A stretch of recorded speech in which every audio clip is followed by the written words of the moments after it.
భారతదేశంలోని గ్రామీణ ప్రజలు పొదుపు మార్గంలో పయనించేలా చేయడంలో పోస్టాఫీస్ పథకాలు కీలక పాత్రనైతే పోషిస్తున్నాయి.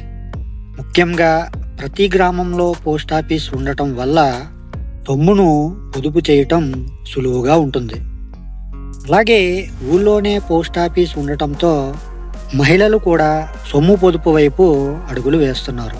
ఈ నేపథ్యంలో అత్యంత ప్రజాదరణ పొందిన పోస్టాఫీస్ పథకాల గురించి ఈరోజు మనం ఈ వీడియో ద్వారా తెలుసుకుందాం. మరి అంతకన్నా ముందు మీలో ఎవరైనా మన ఛానల్ని మొదటిసారి చూస్తున్నట్లయితే ఇటువంటి ఇన్ఫర్మేటివ్ వీడియోస్ కోసం మన ఛానల్ని సబ్స్క్రైబ్ చేసుకోండి. అలాగే ఈ టాపిక్ అనేది మీకు నచ్చితే లైక్ చేయండి, అలాగే షేర్ చేయండి. ఓకే ఫ్రెండ్స్, నా పేరు Jayaramakrishna. Welcome to our channel RK facts and technological.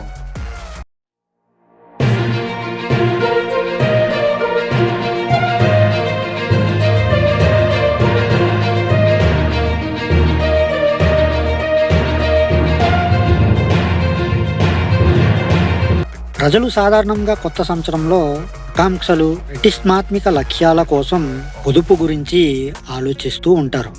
ఎక్కువ మంది ప్రజలు తమ కుటుంబాల కోసం మెరుగైన భవిష్యత్తును అందించడానికి ఈ సమయంలో పెట్టుబడులు పెట్టడం ఉత్తమమని చెబుతున్నారు నిపుణులు.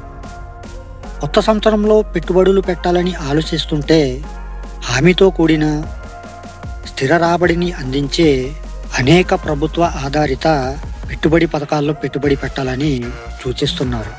ముఖ్యంగా పోస్టాఫీస్ పథకాలు మెరుగైన రాబడిని అందిస్తున్నాయి.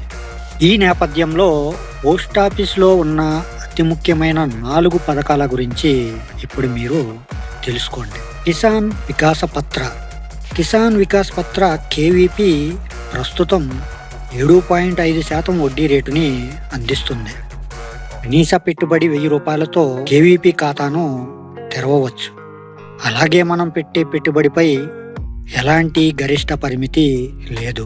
కేవీపీ స్కీమ్ కింద పెట్టుబడి పెట్టిన మూలధనం 115 నెలల వ్యవధిలో రెట్టింపు అవుతుంది. అంటే దాదాపు 9 సంవత్సరాల 7 నెలలకు మన పెట్టుబడి డబల్ అవుతుంది. Post office time deposit. కేంద్ర ప్రభుత్వం గ్యారంటీతో ఉంటున్న పోస్టాఫీస్ బ్యాంక్ ఫిక్స్డ్ డిపాజిట్ల మాదిరిగానే టైం డిపాజిట్ టీడీ పథకాన్ని అందిస్తుంది. ఈ పథకం 1 సంవత్సరం నుంచి 5 సంవత్సరాల వరకు డిపాజిట్లకు అనుమతినిస్తుంది. అయితే దీని వడ్డీ రేట్లు 6.9% నుంచి 7.5% మధ్య మారుతూ ఉంటాయి. Public provident fund. Public provident fund PPF అనేది పోస్టాఫీస్లో ఉండే మరొక పెట్టుబడి ఎంపిక. ఈ పథకం ద్వారా ప్రస్తుతం 7.1% వడ్డీ రేటుని అందిస్తుంది.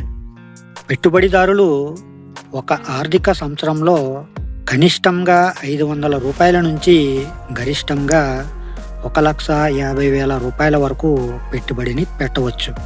పీపీఎఫ్ స్కీమ్ 15 సంవత్సరాల తర్వాత మెచ్యూర్ అవుతుంది. గరిష్టంగా 50 సంవత్సరాల వరకు పదవి కాలాన్ని పెంచుకోవచ్చు. అలాగే ఒకేసారి 5 సంవత్సరాల వరకు పొడిగించే అవకాశం కూడా ఉంటుంది. సుకన్య సమృద్ధి యోజన. సుకన్య సమృద్ధి యోజన 10 సంవత్సరాల కంటే తక్కువ వయసు ఉన్న కుమార్తెల కోసం రూపొందించారు. ప్రస్తుతం ఈ స్కీమ్లో 8.2% వడ్డీ లభిస్తుంది. ఈ పథకంలో ప్రతి ఆర్థిక సంవత్సరంలో కనీసం 250 రూపాయల నుంచి గరిష్టంగా 1,50,000 రూపాయల వరకు డిపాజిట్ చేయవచ్చు. ఈ పథకం 21 సంవత్సరాల తర్వాత మెచ్యూర్ అవుతుంది. అలాగే కుమార్తెకు 18 ఏళ్ళు వచ్చి వివాహం జరిగితే ఆ సమయంలో ఖాతాను మూసివేయవచ్చు. సో ఫ్రెండ్స్, మరి మీరు ఈ కొత్త సంవత్సరంలో ఇటువంటి అధిక రాబడి కలిగిన పెట్టుబడులు పెట్టాలంటే దగ్గరలో ఉన్న పోస్టాఫీస్కి వెళ్ళి అక్కడ అధికారులను సంప్రదించి వారి నుంచి పూర్తి డీటెయిల్స్ని అయితే తెలుసుకోండి. మరి నేను మీకు ఈరోజు చెప్పాలనుకున్న టాపిక్ అయితే ఇది. ఈ టాపిక్ అనేది మీలో ఎంతమందికి యూజ్ఫుల్గా అనిపించిందో వాళ్ళ కింద కామెంట్ సెక్షన్లో కామెంట్ అయితే చేసేయండి. అలాగే టాపిక్ నచ్చితే లైక్ చేయండి, మరి కొంతమందికి షేర్ చేయండి. అలాగే ఇటువంటి మరిన్ని ఇన్ఫర్మేటివ్ వీడియోస్ కోసం మన ఛానల్ని సబ్స్క్రైబ్ చేసుకుని పక్కనే ఉన్న బెల్ ఐకాన్ని క్లిక్ చేసి ఆల్ అనే ఆప్షన్ యాక్టివేట్లో పెట్టుకుంటే నా నుంచి వచ్చే ప్రతి వీడియో కూడా మీ వరకు చేరిపోతుంది. ఓకే ఫ్రెండ్స్, మరొక మంచి టాపిక్తో మళ్ళీ కలుసుకుందాం. Love you to all. Thank you for watching. జై హింద్.